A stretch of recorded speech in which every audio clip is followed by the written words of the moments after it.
You see it? Yes! While we were out here fumbling with that music, the lousy bastard was in there killing her! Bastard! Bastard! Bastard!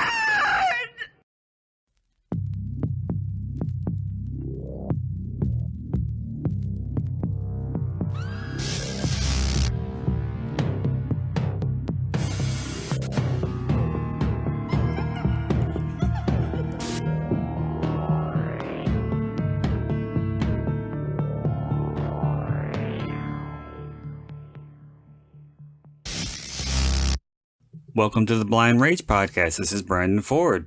And this is Jed Schaefer. And we have a banger of a movie this week, guys. And I know Jed is just as excited, if not more, as I am.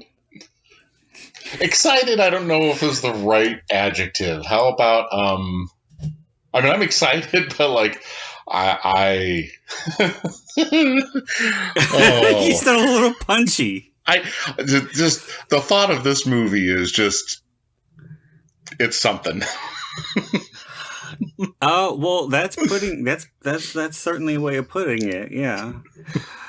But we are doing Pieces, which is 40 years old this year.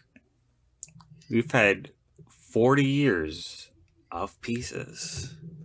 And it seems like with every year, the fandom for this movie has grown. Yes, I remember seeing the box art in the local video store when I was a kid, and I read Fangoria, and I don't remember this movie being talked about a whole heck of a lot. No. But in the past, at least as far as I've seen, the past 5 years or so, it has started to grow and grow more. And I don't know if it's genuine appreciation. Oh, no.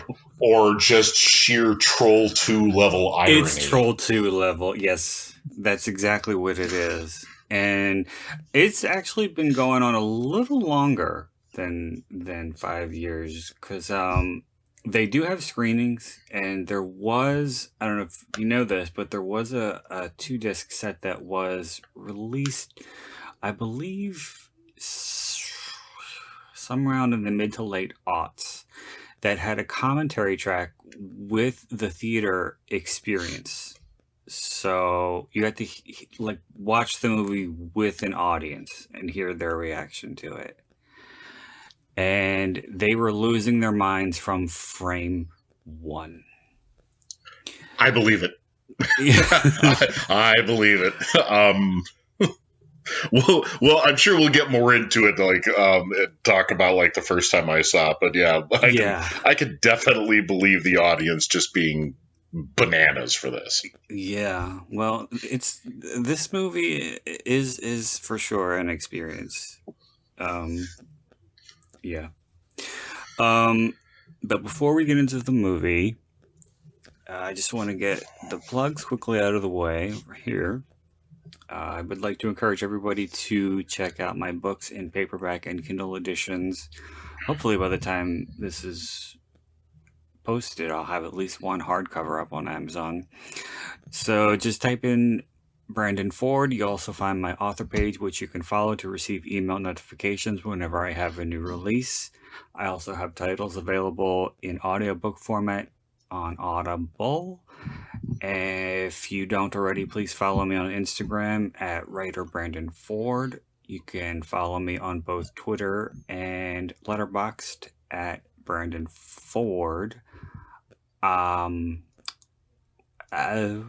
If you have any questions, comments, concerns, critiques, suggestions, recommendations, you can email me directly at blindragepod81@gmail.com. Please don't forget to drop by the Blind Rage Podcast official Facebook page to like and subscribe. And please don't forget to rate, review, and subscribe to the Blind Rage podcast on whichever podcasting platform you favor. Jed, what do you want to plug? You can find me on Twitter at GPSG Podcast. You can find my podcast Facebook page, The Gamer Parent Strategy Guide. Well, like I just said, it's on Facebook. The podcast is actually coming back from hiatus here, at the least at the time of this recording. By the time this is out, it will probably already have been back. But please do check it out. And I'm also on Letterboxd at, I think it's just Jed Schaefer. I honestly don't know my own Letterboxd. I think that's what you changed it to, yeah. Because I remember it was just Jed. And then I think you figured out how to change it to Jed Schaefer. Yeah. So, yep, follow me there. There you go. Look at all of my terrible movie reviews. Well, is that reviews for terrible movies or terrible reviews for good movies? Sometimes both, I guess. I'm being self-effacing. Sometimes I'm my own worst critic, but sometimes some of these movies are... Whew, some aren't so good, man. You know, fucking the other day, I spent like at least half hour, 45 minutes crafting a review for a movie that I'd seen a million times just because it's so underseen and underappreciated, and I wanted to post something about it. And, you know, I tweaked it and edited, and I was just about ready to post the review when, lo and behold, I already reviewed it. Oh. Well, but so speaking of new movies and reviews, what have you been watching lately? All right. On the good end of the scale, I recently saw Absentia, which is directed by Mike Flanagan. It's the guy who did Oculus and Hush. Okay. I've seen Hush. It's one of his earlier movies. I think it was funded through crowdfunding. It's not. Let me get this out of the way. It's probably the part that if you really require your movie to have the spit and polish and the gloss and really look professional in Hollywood, you're going to want to check out of this movie right off the bat because it was crowdfunded. It does not look like it was filmed on high-end equipment. It takes place mostly in one location. Like there's a couple of shots or a couple of scenes where it goes to other locations, but for I'd say 75% of the movie, it takes place in an apartment. Mm-hmm. That being said, I think the low budget works in its favor. I think it gives it a earthy, it just makes it feel a little more lived in and a little more real somehow. It's got this really creepy, Lovecraftian feel to it. It's about this woman. Her husband has been missing for 7 years. She's just about to file paperwork to have him declared legally dead in absentia. And her sister comes to town, and her sister's is a recovering drug addict, and she's going to help her move from where she is to somewhere new, and the husband ends up coming back out of the blue, and it seems as though he's been in an alternate dimension or something, but he can't give details. He's like battling incoherently, and it's not an outright horror movie. But it is very tense and very, very unsettling. And like I said, the camera quality could detract for some people, but for me, it made it feel very street level, for lack of a better word. Like the movie filmmaking.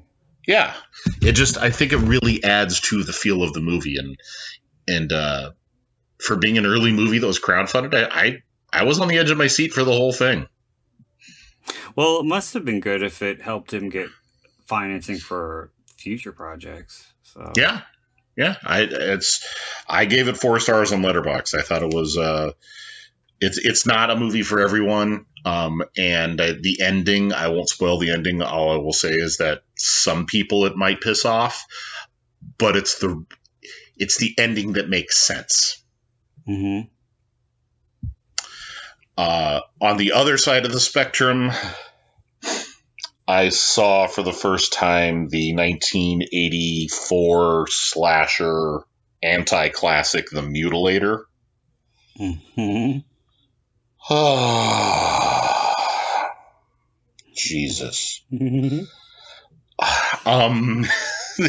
Yeah, it's not even bad because like there are slasher movies that are bad because they're offensive or they're trying to punch above their pay grade, or this movie is just so stock. Like, it does nothing unique whatsoever, nothing interesting, and then it has weird tonal shifts. Like, it does.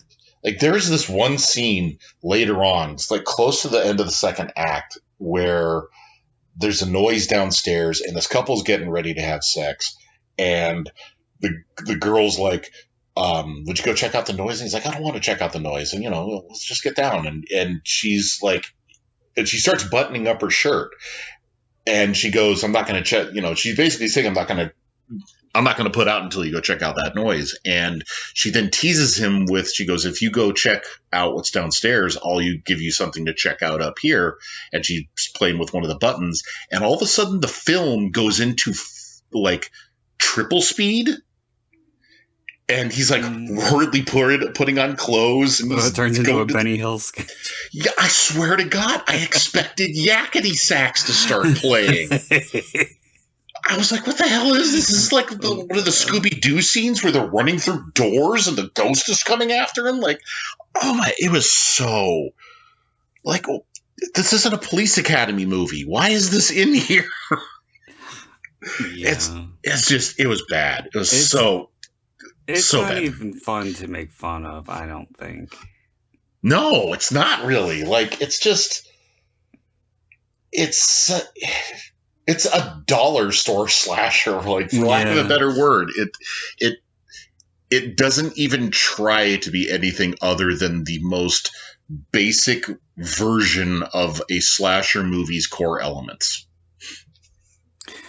And I listen to a lot of horror podcasts, and I know a lot of people who watch horror movies, and 90% of people who have seen this movie all have the same question. What is Fall Break? Yeah. Which was the original title of the movie. So, yeah, let's center an entire movie around a holiday that no one knows about because it's a regional thing. Right. That makes perfect sense. Like, as far as I know, at least, there isn't a holiday called Sweetest Day, and if there was, only 2 or 3 states in the Union would get it, which is why you won't see that happen. Yeah. And for your listeners in the 47 states that aren't like Michigan, Ohio, and Wisconsin are all going, so what is Sweetest Day? Yeah, well, I didn't want to ask, but I was myself. Sweetest Day, you've heard of Hallmark holidays where it's movies or holidays that are created to sell stuff. Yeah, like commercial holidays. Yeah, Sweetest Day literally was. It was created by a couple of large Midwest candy makers who were having flagging sales in the fall months, and they weren't like Snickers bar makers. It was more like chocolates, like Whitman samplers and stuff like that. So more, premium chocolates. And they created Sweetest Day as Valentine's Part 2 in the middle of October. Oh. So they could get more candy sales. That is literally, you go on Wikipedia and you'll look it up, and that is the biography of the day. Okay. It's just Valentine's Part 2 for candy. Well, that's a slasher movie right there, waiting to happen. Probably. Well, for me, watched last night actually a documentary. It's on Netflix. It's called Shirker. Are you familiar with that? No. Well, okay. Well, basically, what it's about is these two young girls in Singapore who want to make kind of like a nihilistic type movie. This took place in late 80s, early 90s. So they wanted to make kind of a movie that people in Singapore don't make. They wanted to do something unique. It was like kind of Tarantino-esque the way it sounded by what little of the plot was given. And they met this guy named George Cordova, who was a very charismatic English and theater professor, I think. And they befriended him, and they had long talks with him about film and art and music, and he introduced them to a lot of things. And so they told him about this movie. He said, you got to do it. You got to make it happen. And he said, all right, well, I'm going to direct it. So what happened was they made this micro budget movie on 16 millimeter. And then the main girl goes over to the UK, I think, to continue her studies. And what was supposed to happen was he was supposed to send her updates and footage as it was being edited. All she got from him were 2 audio cassette tapes with him saying nonsense because he didn't like to write letters. He would send audio recordings, and it was 17 canisters of film disappeared. He disappeared with the movie, and all of their storyboards, everything. He had it all, and she had no idea what happened to him, and so she lost her movie. And I was curious about it because there is a terrible, terrible movie from the 80s called The Last Slumber Party that is very, very poorly done, very poorly acted, and it's a kind of a mishmash of 16 millimeter footage and video. And so it turns out that the director of this movie, The Last Slumber Party, had met George in the late 70s. And George helped work on The Last Slumber Party. And he took some of the random frames here and there out of the movie to kind of fuck it up, basically. So essentially what this guy was, he's since passed, but he was somebody who very much wanted to have a career in the arts but didn't really have any talent and was not comfortable with people around him succeeding, so he would take part in their projects just to sabotage. And he did it to 3 people. And so, I don't know. I won't spoil the ending, but something does happen with the movie that this girl made, and I don't want to say whether or not she gets justice or anything. I'll just leave it at that. She gets some answers at the end of the documentary. But it was interesting. It sounds interesting. It was told from because you really don't hear from filmmakers from Singapore very often, and you don't know what film is like in Singapore, and what they do and aren't allowed to show in cinema. So it was an interesting glimpse into this one girl's journey and what happened when she tried to do something that was outside the norm. So yeah, there's that. And so that was good.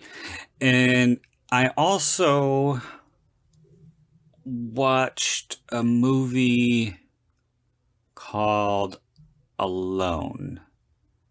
And it was something that I found on the Audio Vault website. And I was just going through the new movies that they have because they don't have descriptions of what the movies are. They just have the titles.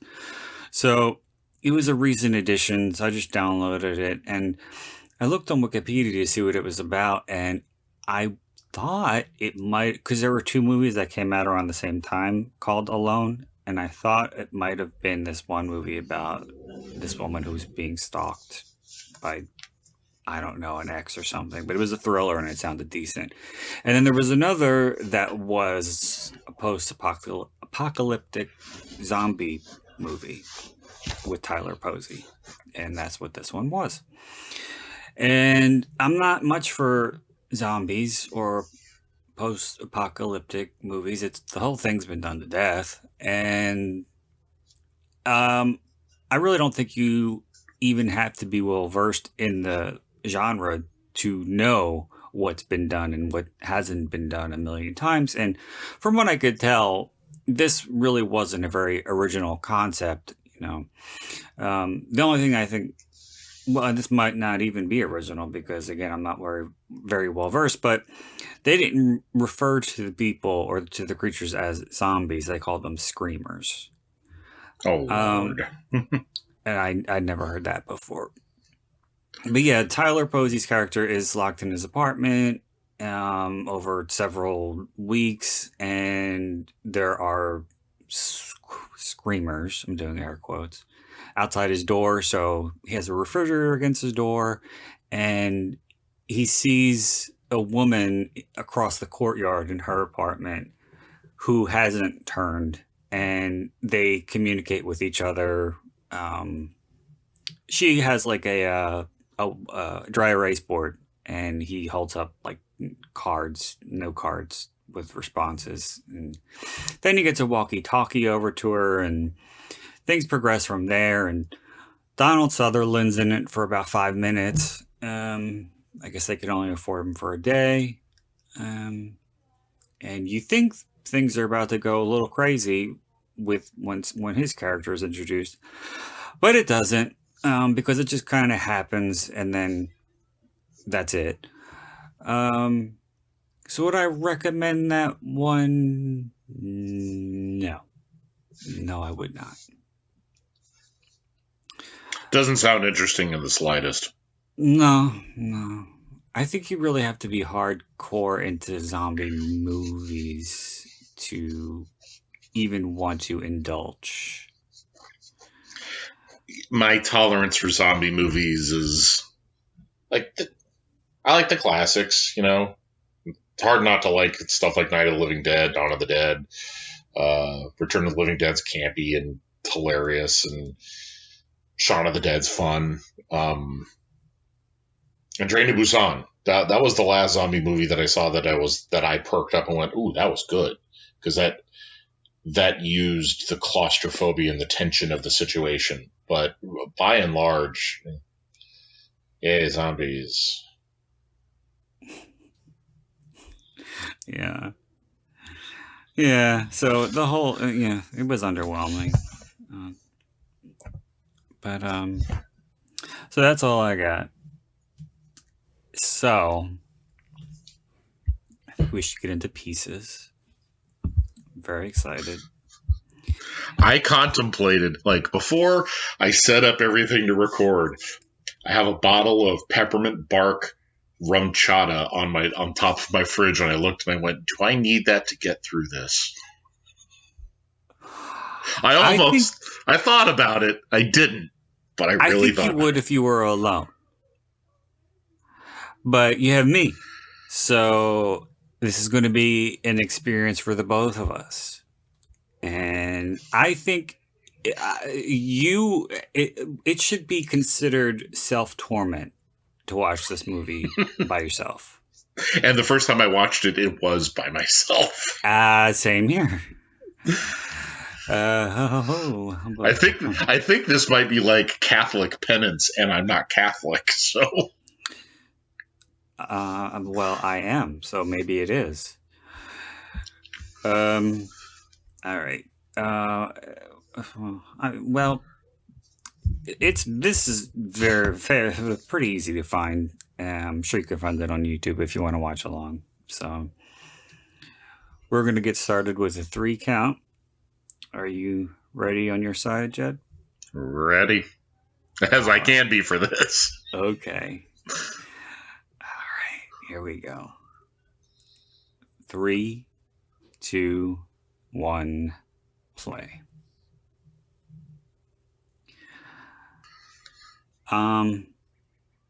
Okay. So there are 2 things I have to say first. This is the little boy who turns out to be the killer later, and as is immediately noticed, he does have a very kind of thick Spanish accent. And then later, he's English for no apparent reason. So there's that. Oh, and by the way, Cyber, there was a special edition of the movie on Blu-ray that came with that puzzle. Really? Yeah. Interesting.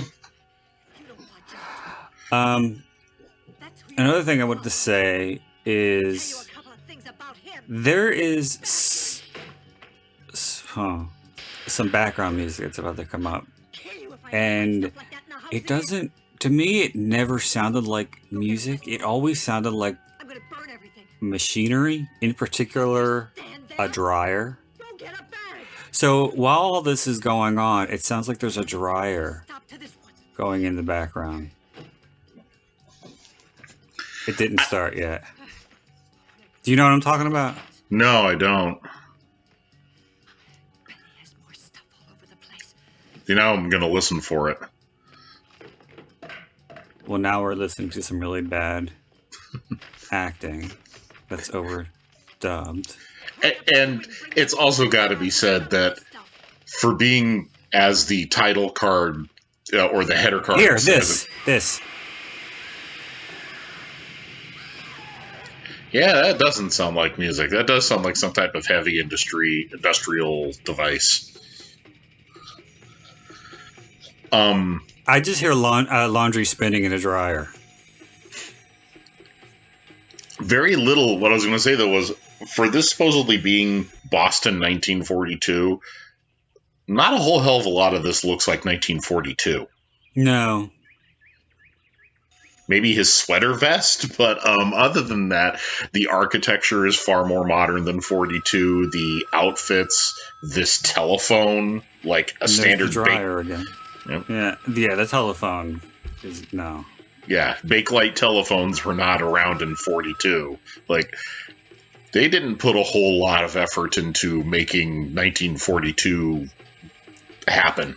They didn't put a lot of effort into a lot of things. Boobs. They put a lot of effort into boobs. Well, there's that, yeah. The director put a lot of effort into getting women to take their clothes off. And blood. Lots of blood. And lots of blood and animal intestines. So, when did you first see this? It was a couple years ago. I think it was during the pandemic. I think I found it on one of the free streaming sites like Tubi or Zumo or something. And it popped. I don't know what I was doing. It just popped into my mind. I was like, I haven't seen this before. I finally have a chance to see it. Cool, let's see it. And I was home alone, and I turned it on, and I just kept watching and watching, going, this is terrible. Why can't I turn this off? It's terrible, yet strangely compelling. Like, I gave it a very, very short. I did not put a whole lot of effort into my review of it on Letterboxd. And I should probably go back and amend it, because I shouldn't comment on its humoristic value. But I wrote this review just from the perspective of how effective it is or not effective it is as a horror movie. I said, take Friday the 13th Part 5, remove all the camp and awkward silliness and self-aware stupidity, leave nothing but a bad mystery and almost pornographic focus to nudity and a cynical attitude towards its victims. Now make it for half the budget of a local mattress store commercial and make it dubbed, but not all the time. There, I just saved you 90 minutes. I'll agree with most of that, but I think this is a lot more inept than Friday 5. Oh yeah, it's that's like Friday 5 looks like the latest Star Wars movie compared to Pieces.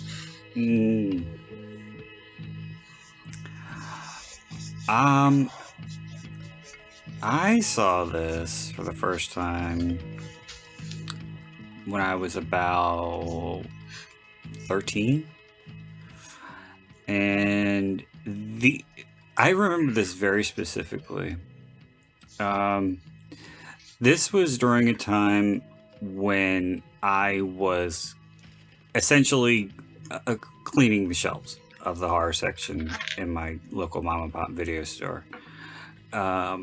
If it wasn't something weird like, Make Them Die Slowly or Faces of Death or Mondo Cane, if it looked like a slasher movie and I hadn't seen it, I would at least have to give it a try. But there was something about this, even though I thought the cover art was badass, there was just something about it that I knew I knew it wasn't going to be. It just wasn't going to be good, and I knew it was going to be exceptionally bad.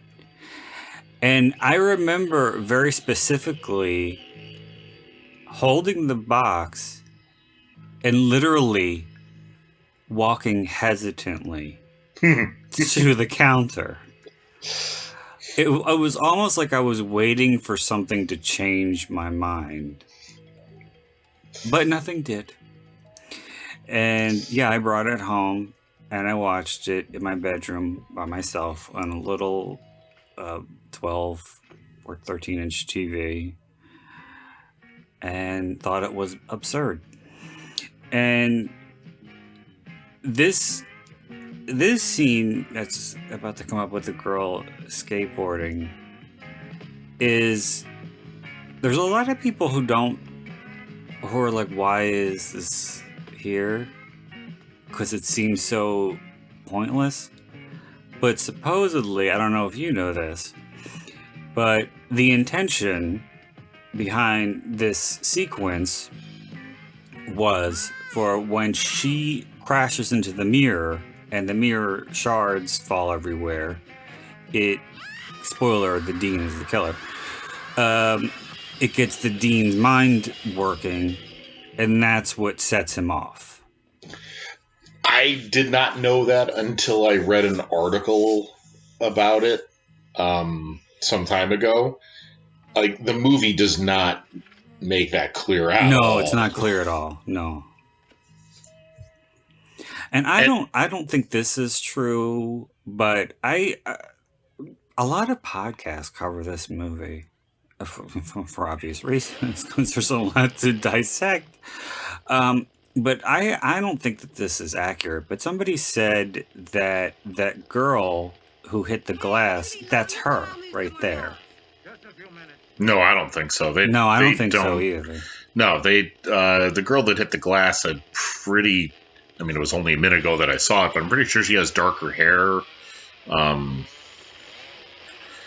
Plus, I can't imagine that you go. Yeah, just in the middle of the commons of a college, just use a chainsaw and cut a girl's head off. No one's watching. No one's. I can't imagine, though, that if you went face first skateboarding into a large plate glass mirror, that one, you're going to walk away unscathed, and two, your next stop is going to be go study in the city park. Yeah, I did think something smelled a little filet-o-fishy when I heard that. But this isn't something I've seen visually for a long time, and I think that's a good thing.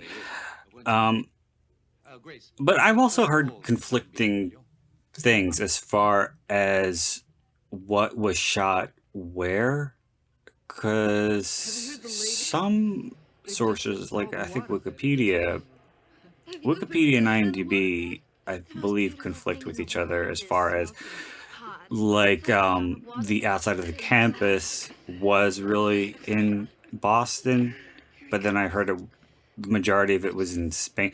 I think very, very little of this was actually in Boston.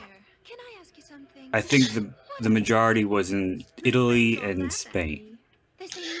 I've heard that its production was definitely very jumbled, and there's a lot of conflicting reports and history about it. This person says this, that person says that. Something that goes along with that, just to further highlight its production peculiarities, I believe it was the episode of Dead Meat did an episode on this for the kill count, and I want to say that they're for the original Spanish release and for the English release, they have two different scores. Right. Yeah. Because like whoever scored it for Spain, like I don't remember which one came out first, but I think it came out in Spain first, and then it was coming out in the States, and the distributor in the States really, really hated the Spanish score and wanted it completely replaced. Yeah. Which just, like I was saying, just goes to show that this movie, from the ground up, was just, it was cursed to be what it is. Yeah. And the director hates the score that it was replaced with. Even though it's more of a traditional horror movie score, I guess he wanted something a little more upbeat with the carnage. Sure, because disco upbeat music perfectly works with women being chainsawed into pieces. There's one song that I swear to God is so ridiculously an obvious ripoff of Funky Town. Do come back to me, gentlemen, if there's anything more you need.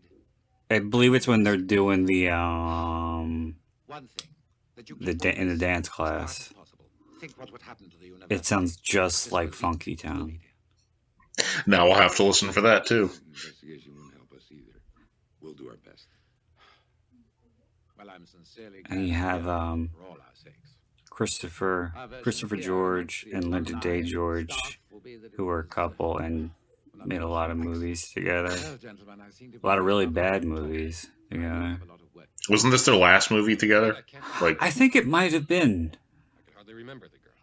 I want to say that he passed away from a heart attack not I long think, ago. yeah, I think he was older than she was. They were also in, what was that movie that you said you didn't like, that slasher movie? Fuck. I keep wanting to say Mausoleum, but that's not right. Oh, Mortuary? Mortuary. Yeah.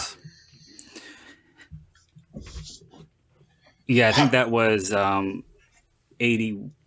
Well, but it might have, Mortuary might have been, because this was, I believe, released overseas in like 80 or 81, and then it came out here in 82. Mortuary came out in 83. Oh, okay. Well, there you go. Which would be the year that he died.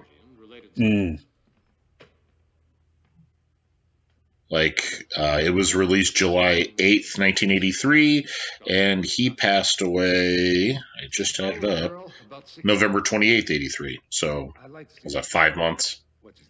Wow. No, that was years ago, back in the 60s. And he wasn't old. He was 52. Oh. Wow. Buying clothes without labels and trying them out for size. Do you know anything about the girl's friends? Nothing even, it wasn't even like he was sick or anything. It just, he died of a heart attack. He was at home eating dinner, felt chest pains, went to the ambulance or went to hospital. There you go. It was just that simple and quick. Well, that's sad. I didn't think he was that young. Jesus.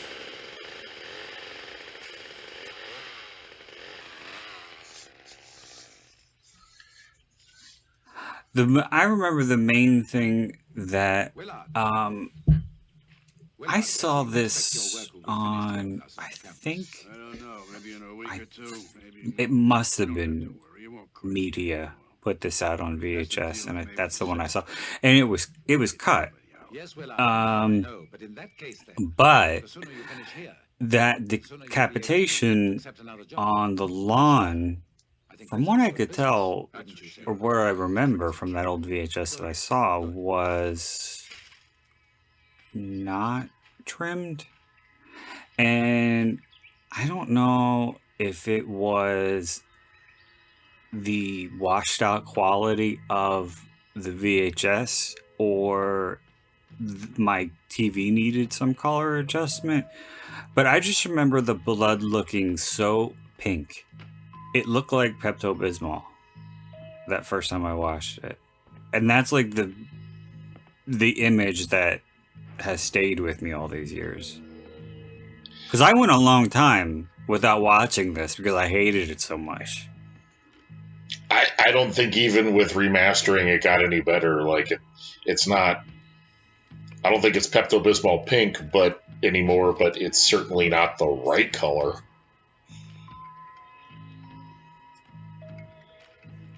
No.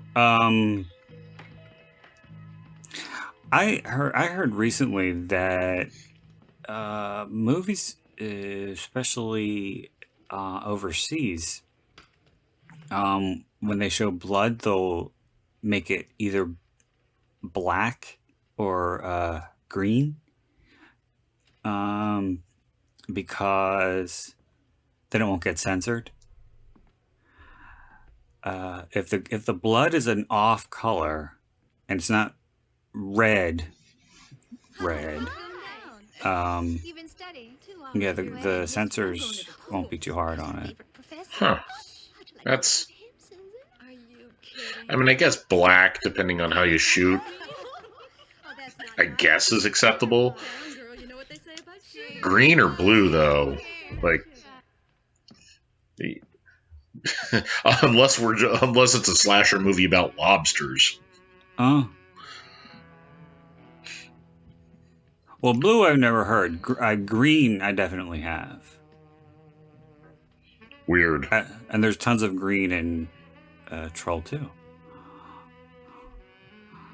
Everything comes full circle. And now the swimming pool that's conveniently off a library hallway And the poor girl who almost lost her life for this piece of shit. Because that water was like 20 degrees. And and somewhere Joseph Zito's going, I could do that again. I know. I know.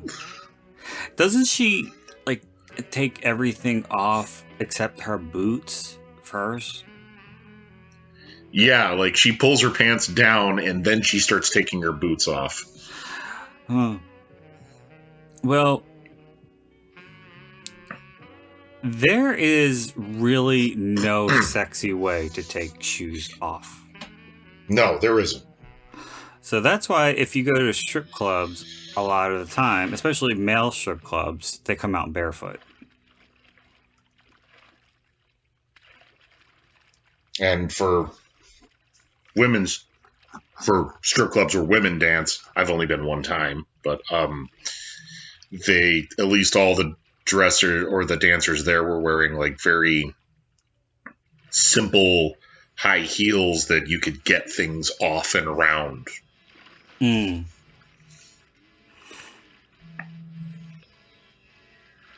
Yeah, well, I've never been to. Have I? No. Never been to any strip clubs, but it used to be that with male strip clubs, the costumes were, breakaway.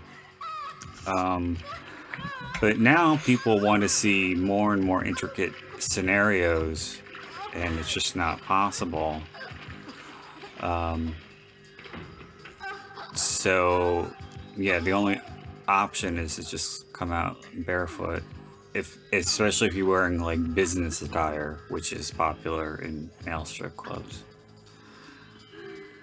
People like a man in a suit. Yeah, I've only been the once, and it wasn't even by choice. I was sort of dragged along, and it probably sounds surprising that I never wanted to go to one, and I would prefer if I could make it through the rest of my life without ever having to go through one again. So what you're trying to tell me is you got the lap dance, but you didn't enjoy the lap dance. You got the lap dance under protest. Is that what you're trying to tell me? No. Although the guy it was a bachelor party, and it wasn't supposed to end up at a strip club. It was supposed to be a baseball game, and then a casino, and then dinner, and then a casino, and go home. And the bachelor in question won $400 on a slot. And he was like, well, hey, and he was drunk. At that point, he was like 12 beers in, at least. And he was just like, hey, well, fuck it, I'm drunk, and I just won $400. Let's go make it rain at the strip club. And we're all just looking at each other like, do we have to? Really? None of us were prepared for that. And so we went, and he went and got a dance in the private section, and the rest of us just sat in the lounge going... He went into the champagne room. We were like, how many songs is he getting? He's been back there 20 minutes. Oh, no. It's like, what is he, like, getting a dance to the album version of Stairway to Heaven? What's going on? Let's move. He didn't do something... He lost track of time. It's just, he lost track of time, and apparently him and the stripper got to talking, and they had this really long, nice conversation. He's a really good guy, I do believe. That's really actually kind of sweet. Yeah, it was really... I believe him 100%. He is a sweet man. He's a good friend. But yeah, they just had a really nice conversation and lost track of the clock and left us in the lounge for 30 minutes. Yeah. I've never seen the point in a strip club because I am overly logical, and to me, that's like going to the grocery store and paying the clerk $2 to look at the bread. Like if I go to the store, I want to take home what I pay for. I'm not paying for literally nothing. So,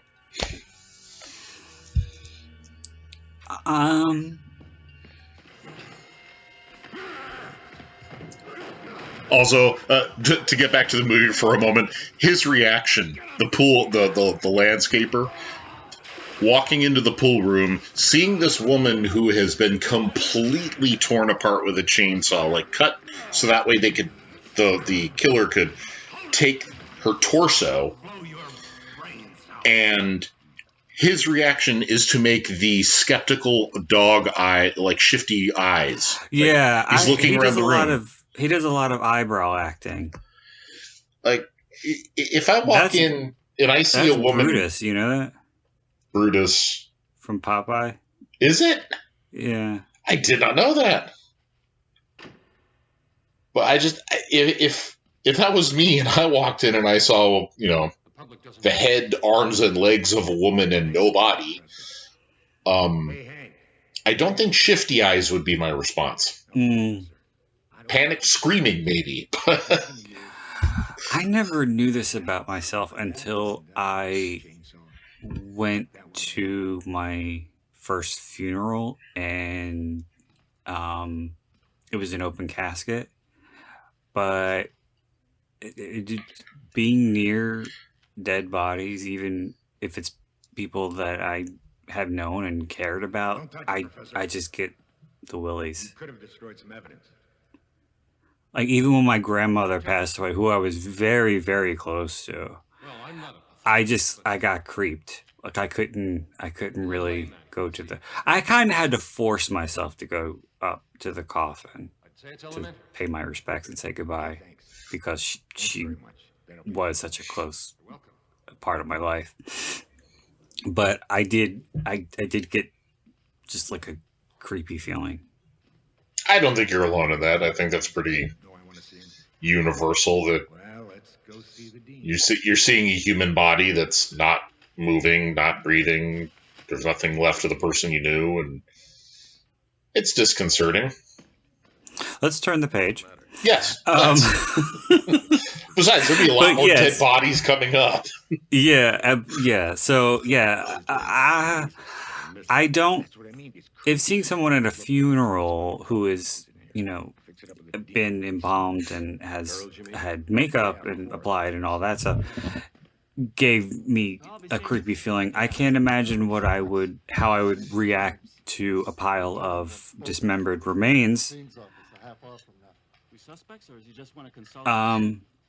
Don't worry, we'll be there. Oh, did we miss the part where they pointed the chainsaw that's covered in glue? Maybe that's the weapon. I think we did. I did hear him go, "Careful, don't touch that. You might be destroying evidence." Maybe it might be evidence. You never know. I don't know. I'm still not sure that the chainsaw that's lying there covered in blood was the thing that did that. On my stuff. That's asking a lot. Swear to God, the police in the Naked Gun movies are more efficient than these people. Mm-hmm. Way we have of catching him. Yes, I suppose it is. In that case, when do you want them to start? I'll let you know.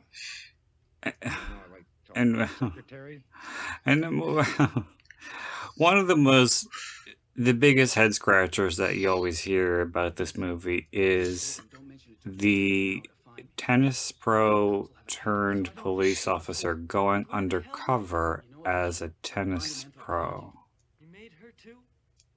It's like being in a university and being like, oh shit, there's Anna Kournikova. What is she doing here? Right. Found an envelope on your desk for Kendall.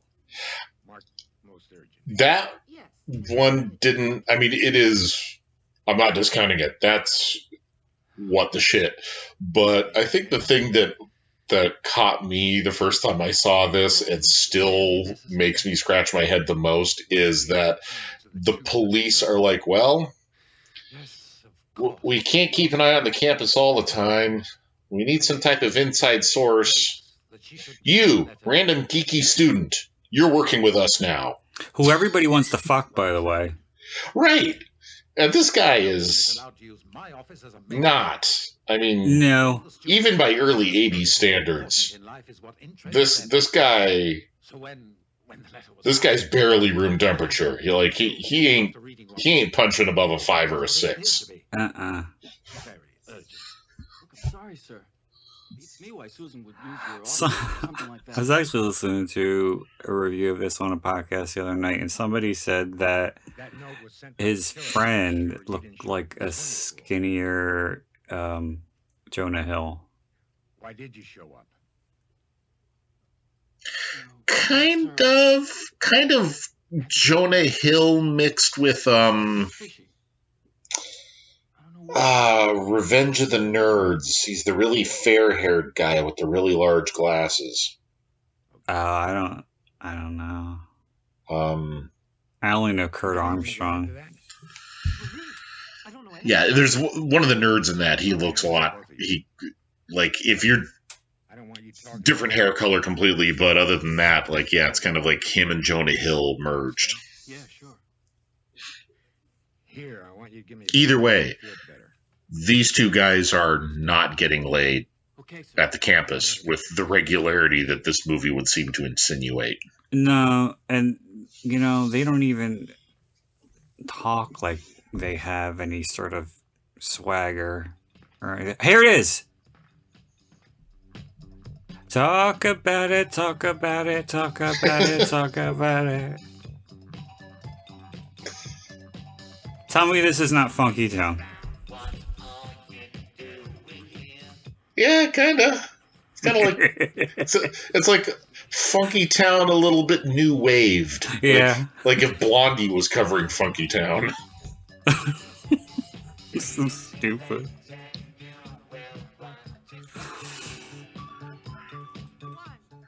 It's making me smile though. I can't help but kind of bounce my head to it. It's terrible, but there's something kind of fun about it.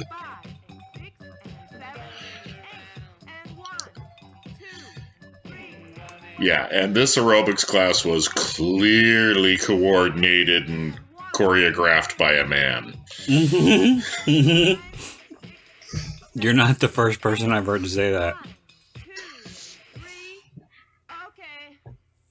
Oh, that was anticlimactic. There's this podcast I listen to called Brain Rot, and the guy who does it, he's an English guy, and he's an actor, and he's done a lot of theater, and he usually has actor friends on with him. So, of course, they were picking apart this whole dance sequence and saying, no, that was not the right move there. They shouldn't have done this here. And you wouldn't stop on this count. And all this technical dance stuff. And then they were talking about her. She's not even doing the dance that they were rehearsing. So it was kind of funny the way they dissected it so closely. Just showing another level of the director's ineptitude. Yeah. There's multiple levels of stupidity. I remember too the first time I saw this whole sequence where where the killer is peering into the aerobics class and he's in silhouette and she does down the long hallway and the door opens and it's her friend and it is a long cat and mouse game and it goes nowhere. I mean, there's no payoff. It takes so long to pay off. You're just sitting there going, get to the point. Kill her already. We're just padding the running time. We try to come up with a the famous story about the girls in the class, right? I don't think so. Every like I said, I listen to a lot of podcasts, and a lot of podcasts talk about this movie. But yeah, the director wanted them all to be nude because he was like, aerobics classes are nude, aren't they? And they're like, no, no. No. And like 2 or 3 of the girls, they were like, I don't care, whatever. But the majority of them were like, no. So he took down the names of the girls who were willing to do the nudity and put them in the movie that he did after this. Mr. Jennings is finished with me. How kind of him? Gee, thanks. Real pleased to meet you. I try to catch all your games. What's a tennis champion doing in this place? I mean, at least the rest of the women stood up for it. Did just be like, yeah, totally naked aerobics in a college campus. Perfectly normal, you know. Because this would have been the era where the director could have bullied his way into that. Oh, that's great. Look, I really appreciate you letting me help and trusting me. Get you on campus. I wonder if he was like imagining that scene in European Vacation. Keep your eyes open. Watch out in case she needs any help. Sure. I remember the TV cut of that when they all had tops on. It's been so long since I've seen that one. Like, that's the one that I always of the 3, because I pretend that the 4th one doesn't exist. You don't like Vegas? No, God, no. That's nice. God, it feels so perfunctory. About me? It's definitely not the best, but it has its moments, I think. Christmas is by far and away the best. Oh yeah, Christmas is definitely the unparalleled champion, and it's one of my 3 holy trinity Christmas movies. Like, day after Thanksgiving is we start watching Christmas movies, and my wife is, she'll watch most of the more warm and fuzzy ones, Elf and Love Actually and stuff like that. I like some of them; they're fine.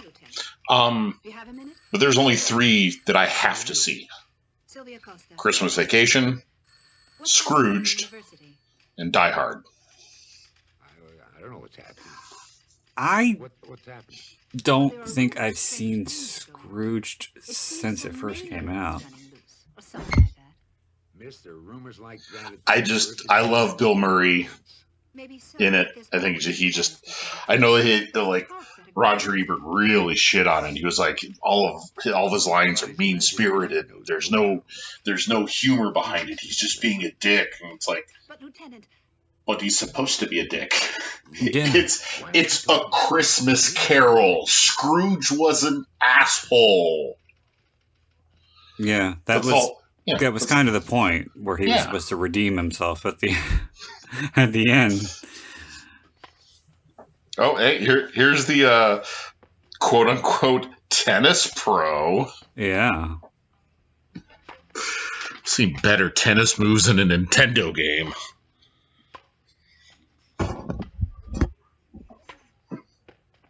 Notice you don't see too many long shots of them. Well, I would assume that there's nobody there. Yeah. Oh, I'm sure that was done on purpose, was to avoid having to actually try to get them to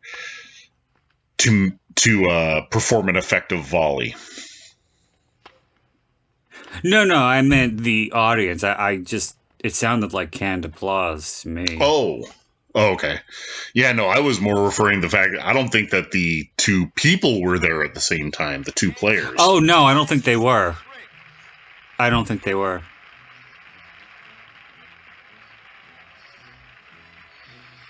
Yeah, because neither of them knew. I mean, I think it's what's on the screen is pretty clear, but I don't think either of them even held a racket. No. They moved with all the grace and elegance of a window mannequin. It was just the stiffest, most unnatural movement. Forrest Gump held the ping pong paddle more naturally. Sure would. That young lady gave me quite a workout. They really, really get the mileage out of this fucking public domain music here. Do any of your staff know about me or what I'm supposed to be Well, anything to save budget on this movie, I guess. Oh, well, that's That's very good, then. I'd like to have some time with you whenever that's possible. Oh, yes, of course, my dear. But weren't there supposed to be 2 of you here on my campus? Well, I'm afraid there's only me. This kind of job is strictly volunteer. Now we're about to go to the girl Miss Riggs, I only hope who that takes the whole shower, wretched right? business will be And then she resolved gets killed in the bathroom. You know, it's very I thought that was later. What's happened to Willard? Well, we Um, Yeah, haven't reached yeah, I think that's later. We haven't got enough evidence yet. I want to say that I'm sorry to interrupt, but the elevator kill is next. I'm far too busy to talk to anyone at the moment. Call my secretary. It has to do with what's been happening. Well, the kill that comes next, that's the one Nothing. Bastard is followed by, right? Because they can't get this fucking music to stop playing. Or does this music come back again later? I think it comes back again later. Oh my god. Yeah, I don't think the bastard kill comes in until because we're only about 40 minutes in, and I want to say the bastard kill isn't for another 20 minutes. Oh my god.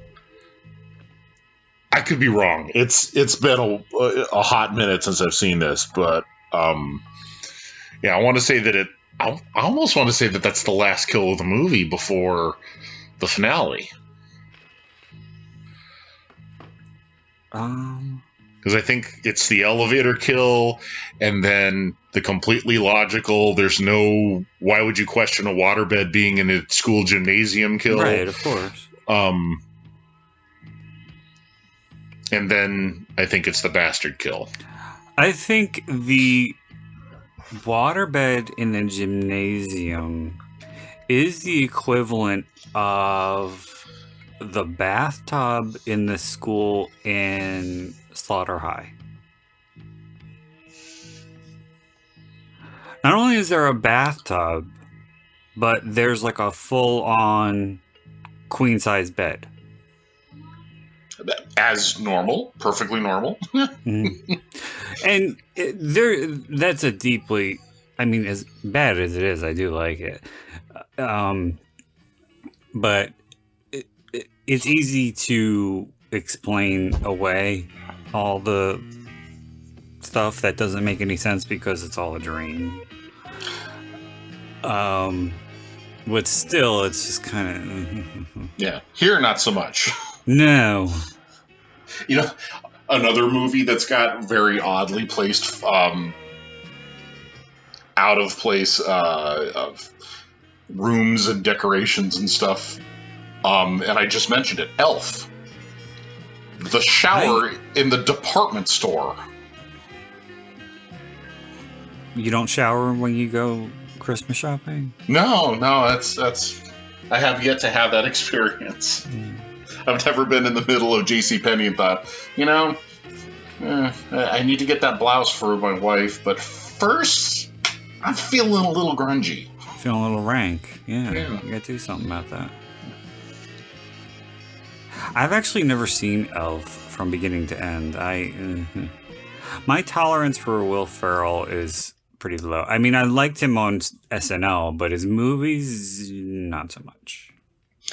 I am much the same way. That is one of the few movies that I can stand his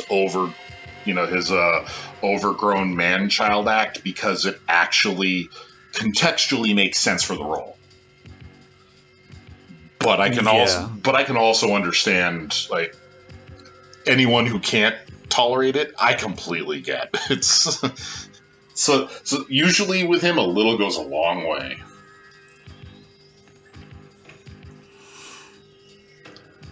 And look, the movie remembered the whole aerobics thing, and Killer in the Basement had to add up to something. 10 minutes later. 10 minutes later, of course. Very high tension music as a woman is putting on her shoes.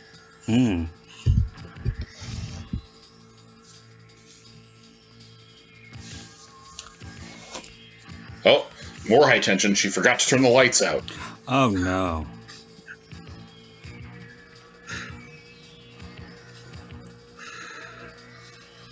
I'm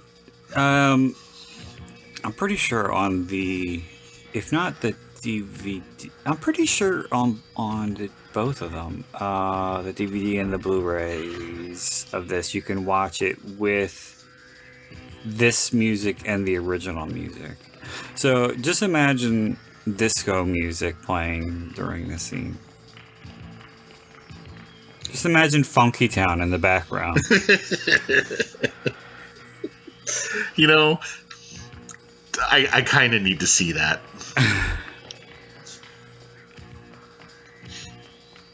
Like, if this movie is absurd in so many ways, it is so inept and corny and terrible, and as long as you approach it as corny and inept and terrible, you can have a fun time with it. But putting disco music underneath it, that might be the cherry on top of the sundae.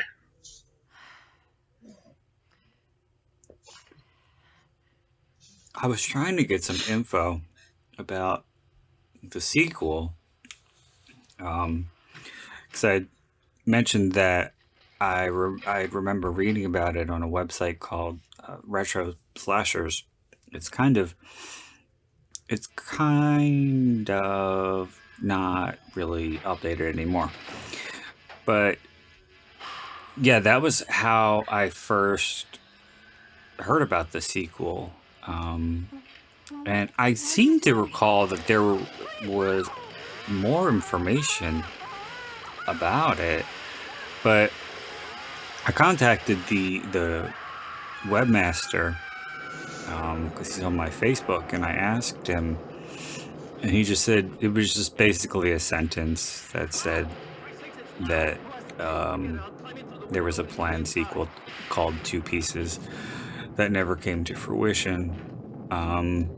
And I remember what he did was, I guess he found the font that is in the opening titles, where it shows the title next to the cleaver, and he made a Two Pieces ad, I guess, and it looked pretty good.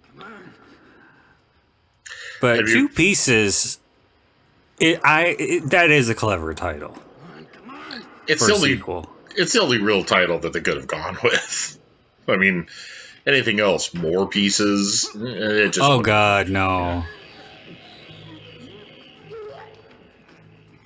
Great. Glad they actually had the vomiting right on screen. That was really useful. Oh. I really want to know what Two Pieces would have entailed. Like, would it have acknowledged the ending of this movie? I don't even know if there was a script written. Because the ending of this movie, which we'll get to, it's very much out of left field. yeah, it's. If you thought the hand coming out of the grave at the end of Carrie was weird, if you thought the yeah, but that was a dream. Right? No, it's still. I mean, that was really just a chair jumper anyway. Yeah. But I'm just saying, like, it's the natural escalation. Like, you had the ending of Carrie, you had then the ending of Friday the 13th, which was just Carrie redone. Sure. And then there's Sleepaway Camp's ending, which is what it is. Which is really, I mean, that's a real mindfuck. But then there's this.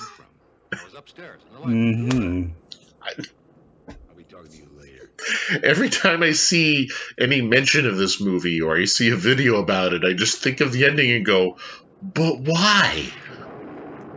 And how?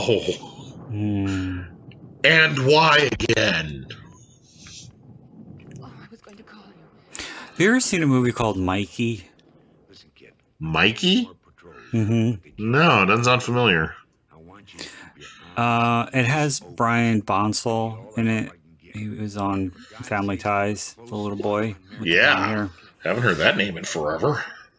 But it was a Killer Kid movie. He was a homicidal little boy who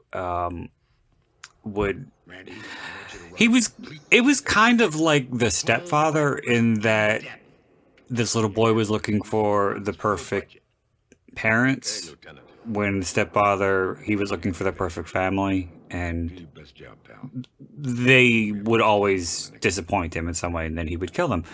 But in the opening scene, the more I think about it, I'm pretty sure they ripped this off because he murders his.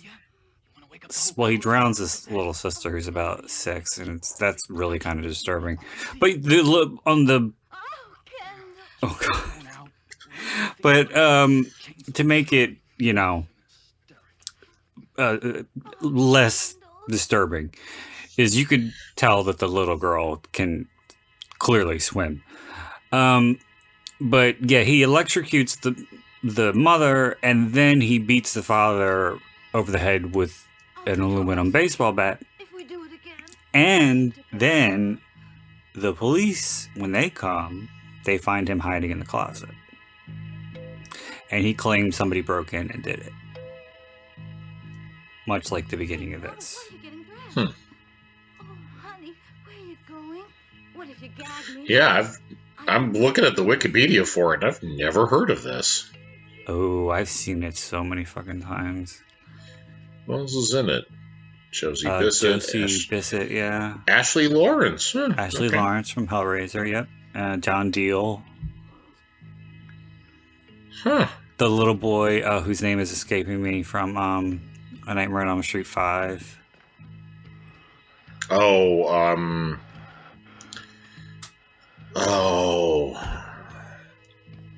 Played Jacob. I don't remember the actor's name. I just remember his name was Jacob. Yeah, I'm thinking of another kid, and I'm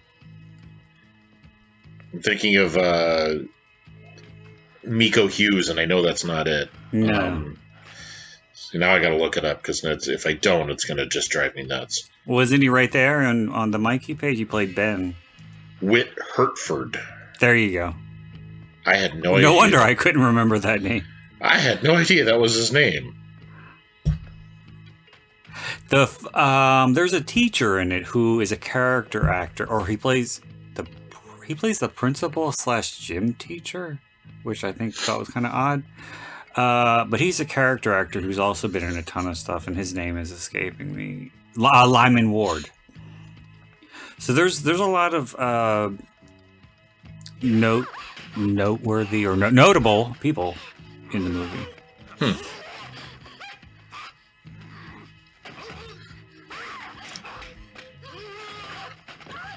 I think for Josie Bissett, that was her second movie. I remember the first time when I saw this and this scene happened. Oh god, this is so fucking racist, first of all. And it's so unnecessary. Right. I remember watching going, What happened here? why is there a Bruce Lee imitator suddenly? Is martial arts... Is this really turning into a martial arts flick? What's going on? His kung fu professor, because you can major in kung fu, apparently. Yeah, totally. Bad chop suey. Bad chop suey. So it's so fucking racially insensitive. Because the dubbing is like a bad imitation of an Asian person. Well, next time, forget about And then the story... Have you heard the story behind it? Yeah, he did work with the director on some kung fu movies, and he was just there. my gun. Then I'm going with It's like, yeah, just do the scene real quick. Yeah. It'll liven up the movie. But all it did was make people scratch their heads more. Because movies don't need logic or through No. lines or anything like that. No, just throw scenes at random. And that moment there, when he was like, I'll take you, and she's like, I gotta find my gun first. And she looks down, and it's right there. She didn't even pretend to look for it. Yeah, you'd think that they would be like, no, we need a second take. No, let's just go with the first take. First take's always the best, apparently. It's funny, I recently saw a movie called Silent Madness. Mm-hmm. And there's a scene that's obviously a miss, where someone misses their cue, and they left it in. It's a man and a woman. They're coming down the stairs.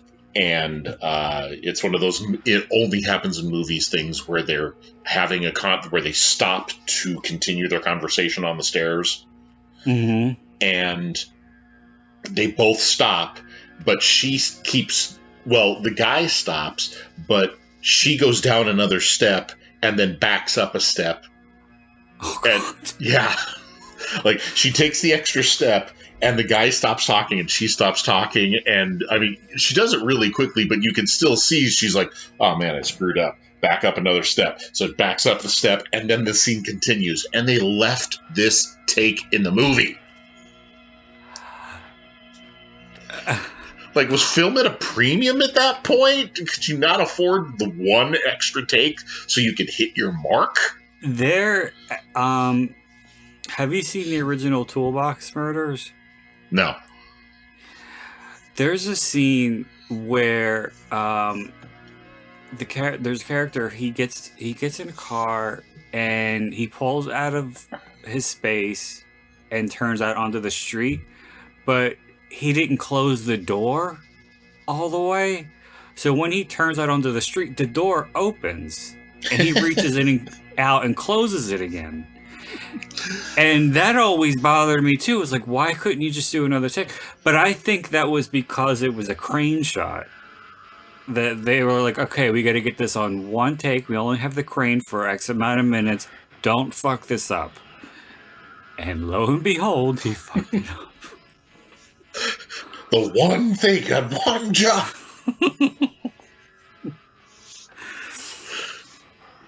I will admit, though, I mean, sometimes when those flubs are left in, if it's a bad enough movie, it just makes the movie a little bit better. Like, I mean, totally. The shining star example of this has got to be Birdemic, where there are so many flubbed lines all over the place, and you could almost hear the director just go, "Keep going, keep rolling." There is a movie like that. I can't remember what it's called. There's another. I'm always bringing up fucking podcasts, but there's a podcast that I listen to called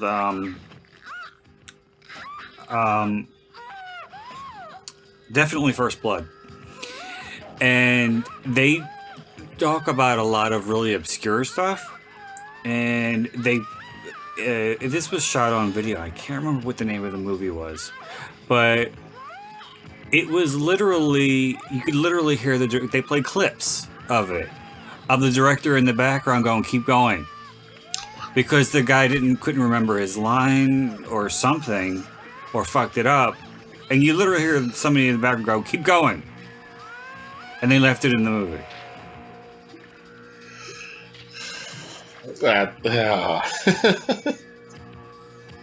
And it happens more than once. Oh, yeah, I believe it.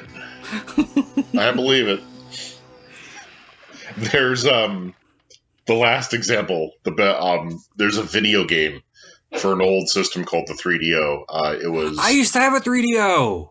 Okay, so you might be familiar with this game. It's called Plumbers Don't Wear Ties.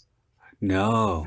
Okay, Plumbers Don't Wear Ties was supposed to be a full motion video game, one of those, a movie plays and then you pick an option and it kind of like branching story things, but it wasn't full motion video. It was like a slideshow, and it was the worst game. It was, I mean, you could finish it in 20 minutes and it was fucking terrible.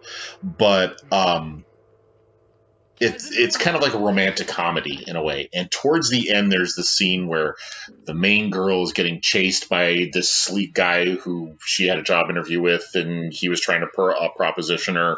And the guy that she's really interested in is chasing him, and they end up in this warehouse for some reason. And the job interviewer makes her an indecent proposal. And they're dickering about the price, and then the wannabe boyfriend interjects, and whatever he interjects with, he screws up his line. And all of a sudden, the cast breaks out in laughter. And he's like, "Oh God, I screwed up my line. I was supposed to say da da da da da, and instead I said, 'Do you want me to go again? I mean, what should I do? Should we keep going? How should we do it?'" And they left this in the game. Are you fucking kidding me? They left this whole thing. It's like a minute of the cast breaking down in laughter and fucking around behind the scenes, and they even have still shots of the actors just like doubled over in laughter and holding their guts, and like, it's not bad enough that you left it in the game. You even created visual assets to go with it. That's really bad. Yeah, it's a legendarily bad game. Like, I don't know what more to say about it other than if for some reason you want to see it, you can find videos of it on YouTube, and it's just terrible. Have you ever played that game Night Trap? I have never played it, but I mean, I'm very familiar with Night Trap. I wanted to play it so bad because I knew it was like a slasher movie, and for some reason, Funkoland, where I used to get my 3DO games, used to have the box out all the time, but they didn't have the actual game. Don't ask me why they had the box out. They didn't have the game because I have no idea. But I remember when I used to go there to look for games, I used to look at it longingly, like, oh. Did you ever get a chance to play it? No. I've seen enough of the video of it, because like people who have done playthroughs of it have stitched together the video, to make the cohesive story. It is super campy. Like, it's not scary at all. It's about as scary as this movie. Well, aren't you like supposed to make it so that the teenagers in the movie aren't killed by the slasher or something? You're supposed to find a way for them to escape him? It's these like creatures that kind of are dressed like ninjas, and they but they kind of more act like hunchbacks from an old Frankenstein movie. What the fuck? Yeah, and they're trying to capture all the girls, and they have these weird devices that have these collars that go around them, and I'm not sure what it is they're trying to do.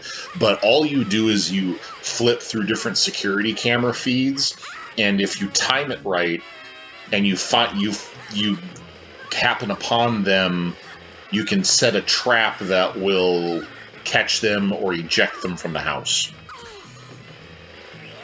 That doesn't sound fun at all. It's not. It's really pattern memorization and just knowing, okay, I've got to be on camera B at the 4-minute and 32-second mark, hit the A button, wait for 3 minutes, now go to camera C, and yeah. You didn't miss anything. Oh. I don't know why I thought it was like a slasher movie. Because it was marketed as one. But but it wasn't even close. And here we're about to see a chainsaw pig. Yep. And this fucking marching band music is giving me a headache. One game I used to play over and over again on my 3DO was Gex. But who? I thought that was your job. Never had the chance to play Gex, but I'm very familiar with it. I've seen lots of video of Gex, but I never got a chance. So fun. There's a phone in the janitor's room. Willard has the key. And there was another really fun game I had that was kind of like movie oriented called The Daedalus Encounter. And it had Tia Carrera in it. Huh. I haven't heard of that one. That was fun too. It was like 4 discs. That was back when they were making full motion video games, and they were like, "This will be the future. Sit and watch a movie and occasionally press a button." Yeah. Well, you were a robot, and they used to. It was like they were scientists. It was her and some actor from Star Trek, I think. And you were a robot that they would break the fourth wall and talk to you.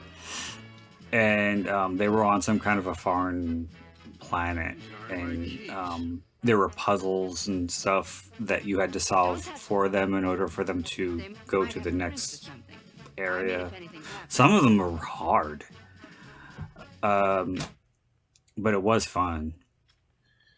Looks like the other actor, because I'm looking it up right now, the other actor is Christian Bachner, or Bacher?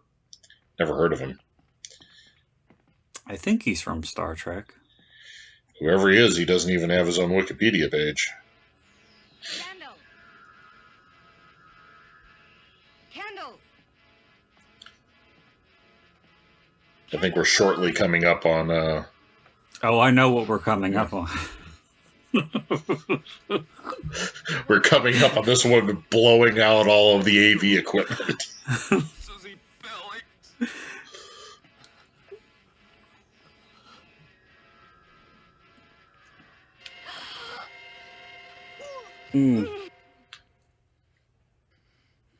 I do have to say, the gore elements, like the makeup and the blood elements in this are fairly well done. Yes. Mm-hmm. While we were out here fumbling But- with music, the lousy bastard was in there killing her. Bastard! God. He kept that And the fact that you hear her take a breath so that she could scream even louder. Christ's sakes. I'm just imagining the audio engineer on the other side being like, I didn't know the needle could go past the red. Oh my God. It's gone into the purple. You don't have Somebody had their Wheaties. Take some uppers or something. Just get me a lead. Anything. What I need is some help. I've been going 23 hours straight. My eyes can't take longer. Forgetting your lines there, are you? I've been going Maybe I can get you 23 Remember hours straight. Come on, man. Catch up. You're paid to remember a script. Let's go. That kid's clean and you know it. Look, he knows everyone on that college campus. He could smell something suspicious faster than we can. I know, Lieutenant. Why? Why can this kid know? One, why would a kid know everyone on campus? How small is this college that he knows Well, everybody? there's not a whole lot of people. So everybody else is dead. He's the only student left. How's this guy the center of the social circle on this college? Well, he's the stud everybody wants to fuck, apparently. I mean, I was only 5 in 1982, but I didn't realize standards had fallen that far. Like, well, this was also in Spain, so maybe he was an Adonis over there. True, you got me there. Spain just rolls real differently, apparently. Yeah. Well, somebody must have seen something in this actor as far as an aesthetic appeal if they requested he do full frontal. They're like, we gotta give something for the ladies. And meanwhile, the ladies are throwing up in their own hands. One of the rare times you instead of hearing "take it off," you hear "keep it on, keep it on." Mm-hmm. He seems like an old soft. Obviously, you don't know much about campus politics. I told this story on the podcast before, but did you ever hear that story about when Kathleen Turner was doing The Graduate on Broadway? You sound like you're No. talking from experience. Ooh. Well, this was a true story, too. It's not urban legend. But it was her. Jason Biggs played the Dustin Hoffman character, and Alicia Silverstone was the secretary. And there was a moment when she starts to disrobe, and somebody in the audience screams out, "Put it back on!" Oh, I know, it's so mean. And Well, nobody had, because this was like I think the early aughts, so nobody had like video or audio of it. But word had gotten out about it, and I think it was printed in Page 6 or something. And Howard Stern had Jason Biggs on, and he asked him about it, and you could tell he felt bad, and he really didn't want to say. But Howard can be very persuasive, and if you don't give him an answer when he's looking for one, he'll prod you until you do. And he very reluctantly said, yeah, that happened. Well, my boy, let's see if your enthusiasm is still going strong. That's just... Do you smoke? It's such a classless level of misogyny. Like, I know. Especially down here. Gee, I'm sorry that Kathleen Turner dared to succumb to metabolic processes and got older. Sorry she doesn't look like the Kathleen Turner from Body Heat anymore. But it happens. Well, that's an American audience for you, right? Too. I mean, because like in Europe, they have women past middle age doing nude scenes in movies, right? And it's embraced. I remember when Kathy Bates did nudity in About Schmidt. About Schmidt, yeah. And that was like headline news. I know. Oh my God, she's so brave. She's doing nudity. It's like, yeah. I'm sure she gets nude at least once a day, to like shower. What? It's brave because she doesn't look like Cindy Crawford? Well, that was it. Yeah, it's because she was overweight and she's doing a nude scene. And the same thing, and believe me, I'm really not a Lena Dunham apologist at all, because I have my feelings about her. But because she wasn't, a traditional beauty, or what America thinks of as a traditional beauty, she was seen as being so brave because she was naked all the time on girls. And, she was probably just, I don't even think I ever saw it, to tell you the truth, but I would be willing to bet that she is probably built like just a regular girl of her age. I would assume so, yeah. Now make yourself comfortable, my dear. And the fact that, it was brave, it was bold. Sorry, not every actress has to be that way. With cream? And really, how is that? Cream, please. No sugar. How is it even a compliment? Like, you're brave for taking off your clothes. That's so coded. It's really not. Yeah, it's really not a compliment. But people think it's kind of like who's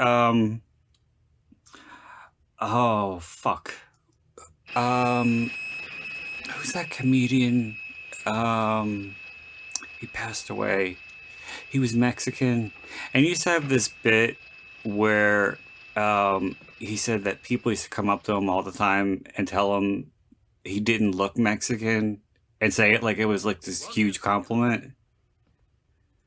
You know what I'm talking about? No, I don't, but I can't remember his name.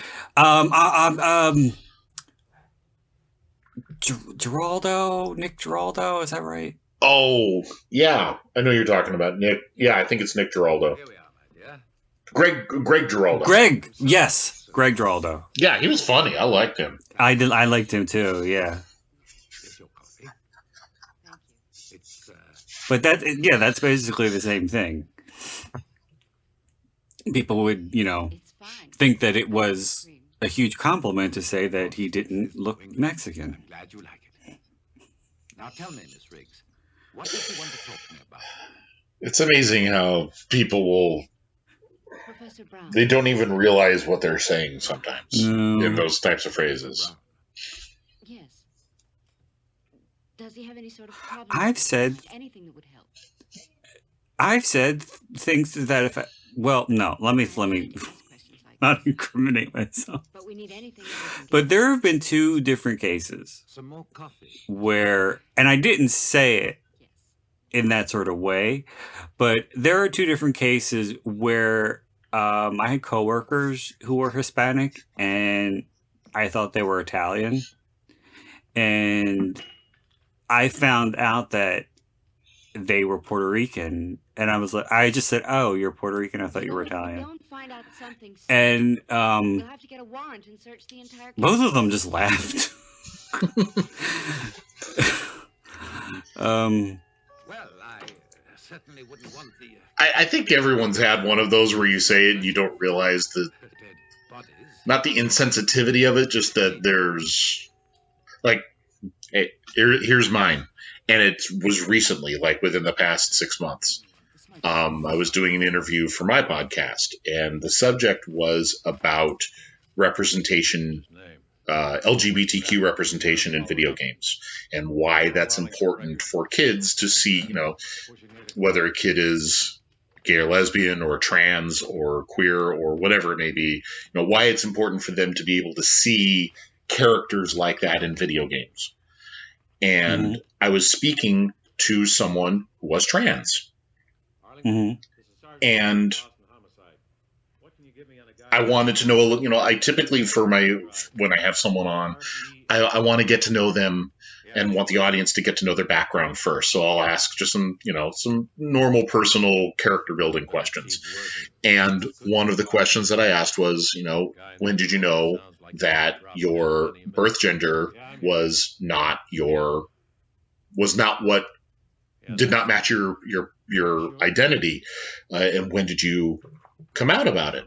And the response was, well, when did you know that you were straight?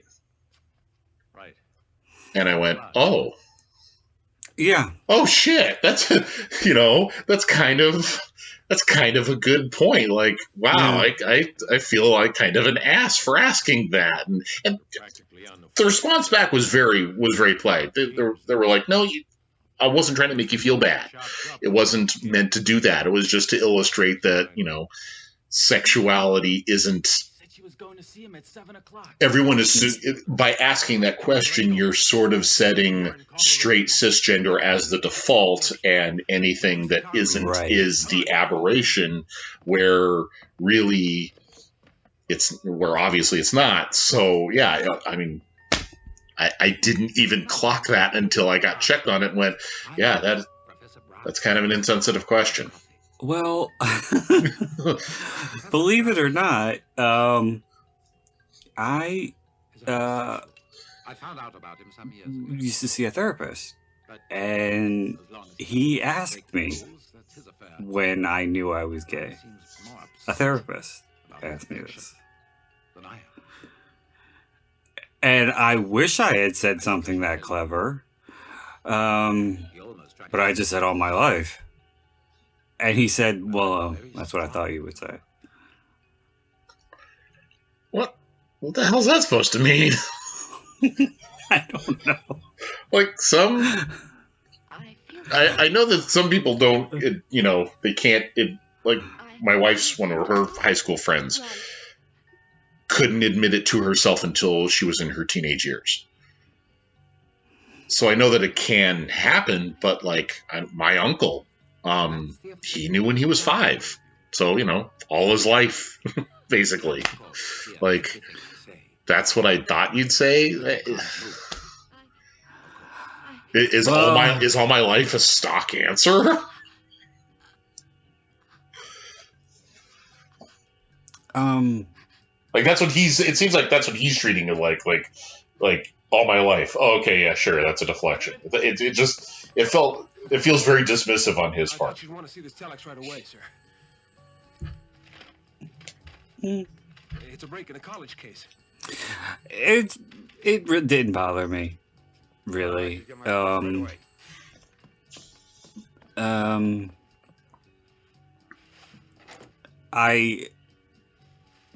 I don't know. I mean, I have trouble We don't want to make a believing men who say I didn't know I was gay until I was 40. But yeah, I mean, like, I can't say that I knew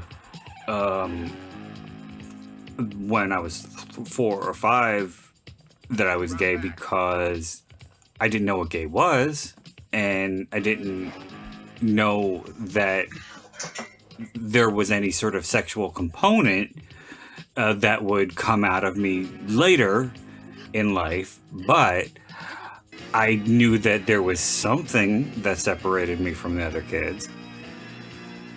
I didn't know what that was until a few years later, but I definitely knew that there was something there. That door there. You make a good cop. Which makes perfect sense. And I'm sure that's probably what my uncle meant when he said that too, because, I mean, he was 5 in the 50s, so even more repressed. So, Oh God. yeah.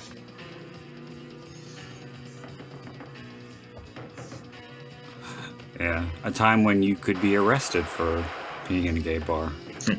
Yeah, well, and there was several other circumstances that made it less than optimal for him to come out. Like, my parents were German, or my grandparents were German immigrants.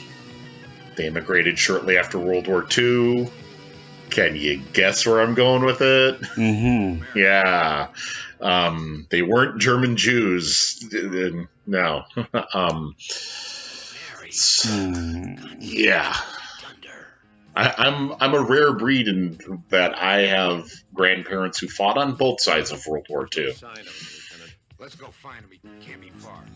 Kendall, see if you can walk around. I'm gonna radio in for a doctor. It was real weird having the 2 grandfathers in the same place at the same time once. It was like, shouldn't the 2 of you be fist fighting? Try to walk. I'll help you. Come on. It's all over now. Come on, Mary. Kendall is so not a hot guy name either. No, like, okay, I'm about to make an admission that might lose me a little bit of respect. I was homeschooled from 89 forward. It's like after 6th grade. And in doing so, I tended to watch whatever my mother was watching on TV. And one of those things were soap operas. Mm-hmm. So I got into watching soap operas. And for 7-8 years, I watched Young and the Restless and All My Children. Voluntarily. I eventually really liked them. And I hear Kendall and I think of a character on All My Children who was portrayed by Sarah Michelle Gellar. Oh. So yeah, to me it's not only not a hot guy name, it ain't even a guy name. It's a chick's name. Like, cutesy cheerleader chick. I wasn't really into soap operas, but I would watch, what was it? Guiding Light with my mom when I used to get home from school, because I knew that there was a 9 out of 10 chance that Frank Grillo was going to take his shirt off. I didn't even know he was on Guiding Light. Right, boy? Mm. Oh, yes. Oh, yes, he was. How's Mary? She's gonna be all right. He drugged her.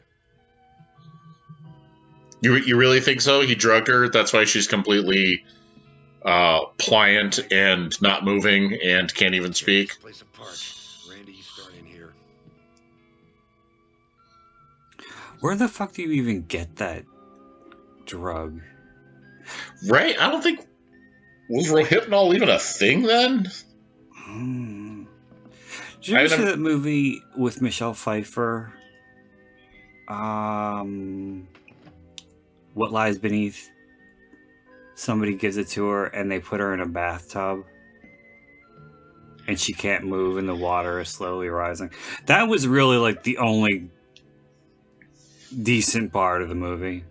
The rest of it was not so much. I might have seen it. Like, It was a very, very forgettable thriller from the 90s. I have a vague memory of the name and of Michelle Pfeiffer in it. Wasn't Harrison Ford in it? I think. Kids of all ages. She's not bad, Sergeant. Never thought the Dean would collect something like this. Real freak. Yeah, you just saw a guy get shot in the head, and you're making jokes about his porno puzzle.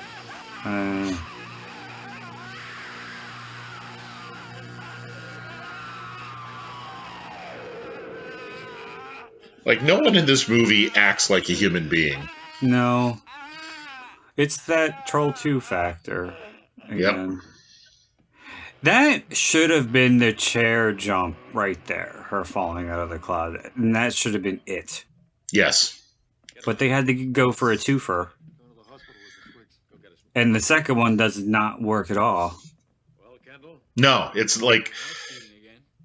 You can sort of expect that you're going to find the Frankenstein's corpse thing that he's been assembling, but it's still an effective chair jumper. But this, you just sit here and go, what? Why? How? Yeah. There it is. That's not supposed to happen.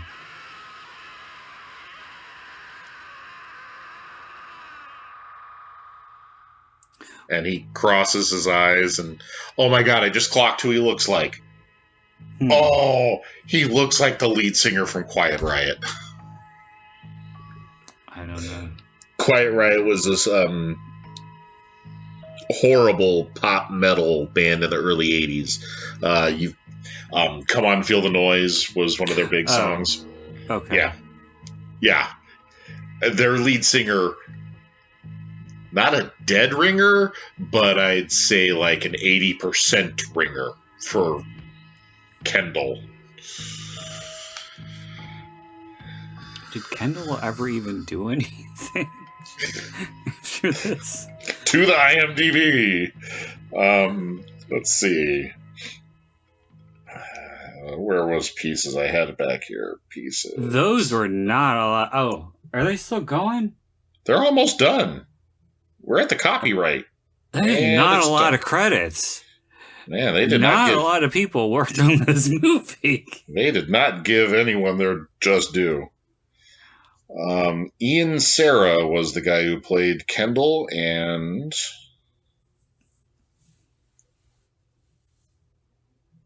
Come on. He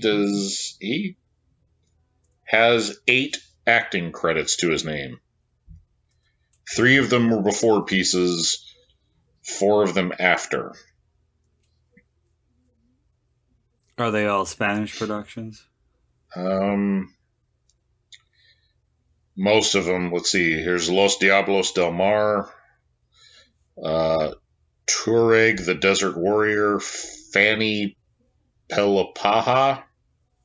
I'm probably mispronouncing that, and the Latino in me is just cringing at how I mangled that.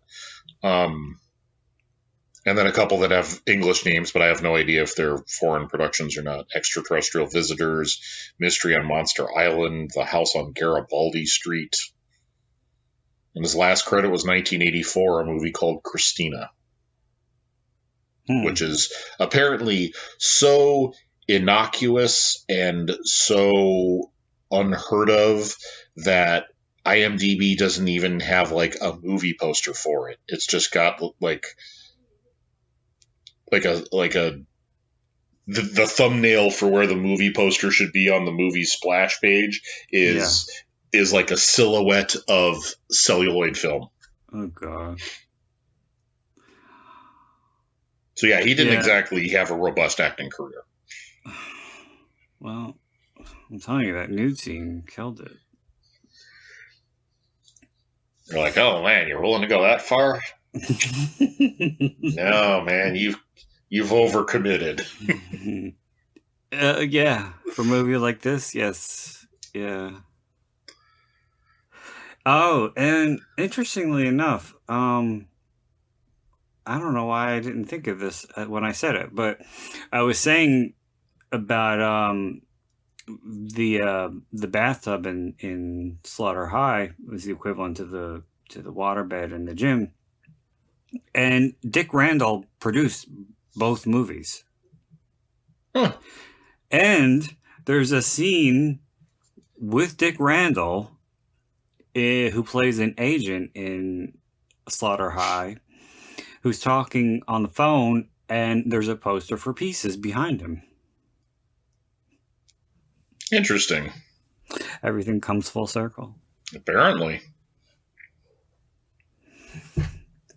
Well, I think that we both got a little bored with this one. Because you can only make fun of it so much.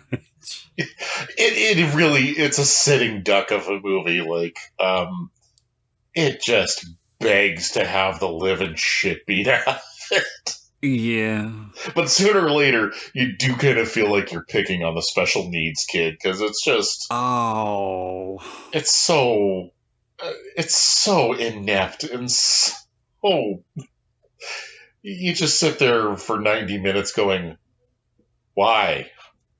Why any of this? Well, I mean, it's like people... I mean, don't get me wrong. I like bad movies, clearly.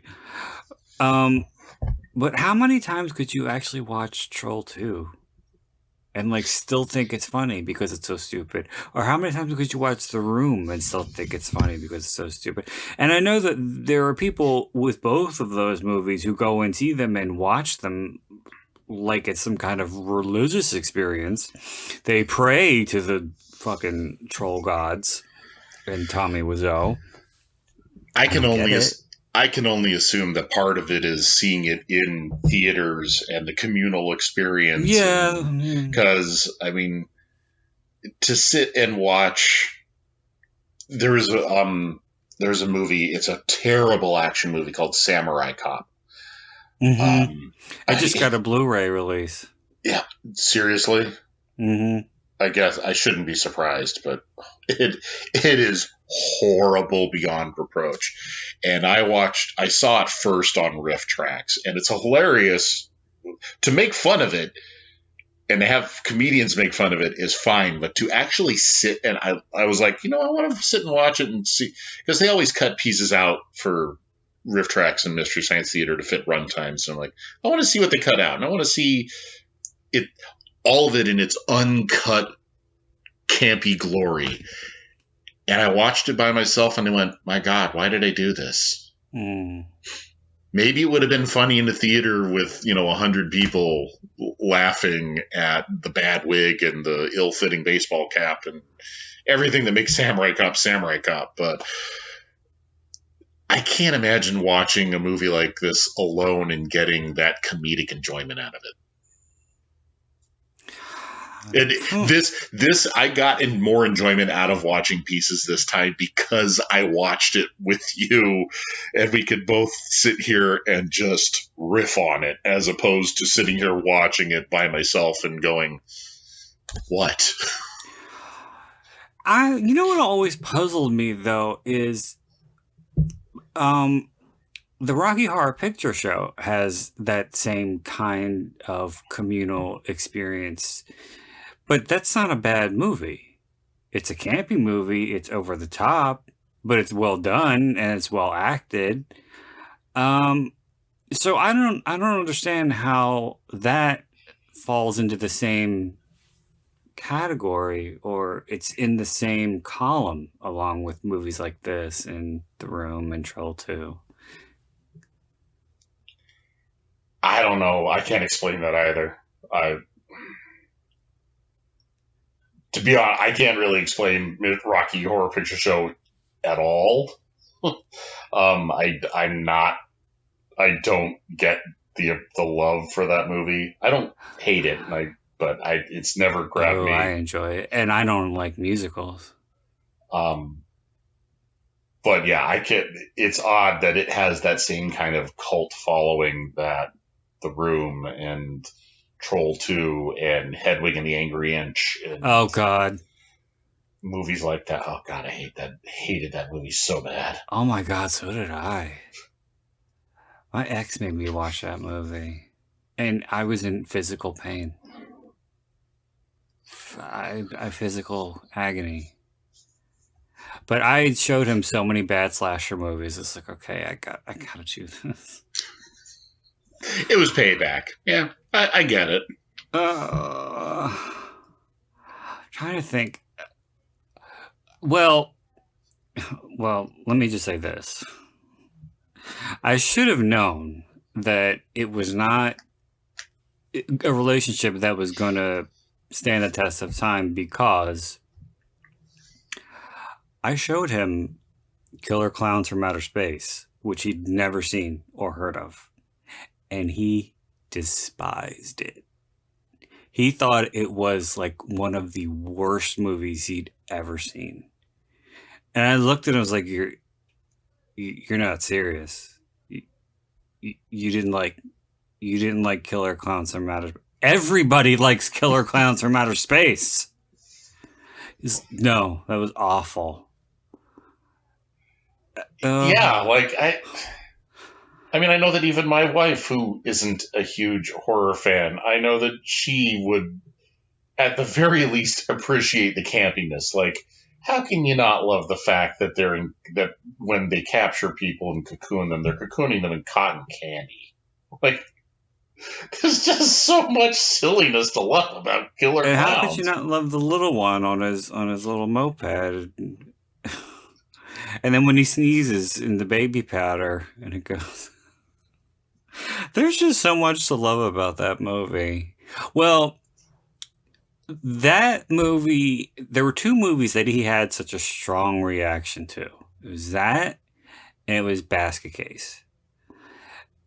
Basket Case, I could kind of see, because that's more of an acquired taste. Yeah, I'll let Basket Case go. That's that is a love or hate movie. There's no one who's like, yeah, Basket Case is a 3 out of 5. Yeah, you really have to have an appreciation for cult cinema to like Basket Case. Which he didn't. And the majority of the movies that he'd seen were because of me. So, you know, occasionally I would have to sit through something and try really, really hard not to say anything. Like Moulin Rouge. Never had to sit through that one, but ooh, just the thought. Ooh. Oh, yeah. Try to make me watch The Phantom of the Opera, the one with Patrick Wilson. No. Rent. I had to watch.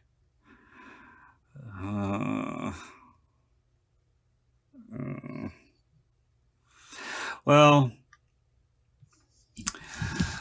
sometimes you gotta take one for the team. Yep. I'm married. I've done it for almost 20 years now. I know that my wife and I have traded movies on a couple of occasions where we're like, I'm going to get you back for that one. Did you say she likes Rocky Horror Picture Show? I believe she does. I think she likes it, but she's not go to the theater and dress up and. Oh no. Yeah, no, she's not. I've never done that. Like, no. In 20 years of being together, we've never sat down and watched it. So if she likes it, it's not enough. It's not in her repeat wheelhouse. Mm. Like, I've seen My Fair Lady several times. I've never watched Rocky Horror with her. If that says anything. Did she ever make you watch The Sound of Music? I've been in the room when it's on. I have never really paid attention. Oh, God. That's like bullet to the head right there. Okay. And speaking of bullet to the head, that was Pieces. And I think we both made it out relatively unscathed. It was an experience. Yeah. As it always is. This is a movie that I suppose my final thought on Pieces would be, I wish Letterboxd had a so bad it's good rating scale. Because this is a movie that if you judge it at face value for what it's trying to be, it is fucking horrific and deserves to be thrown in the bottom of the sea. If you come at it as it is unintentionally hilarious and inept and goofy, it's strangely delightful. I like a lot of So Bad It's Good, but I think this one kind of straddles the fence with that.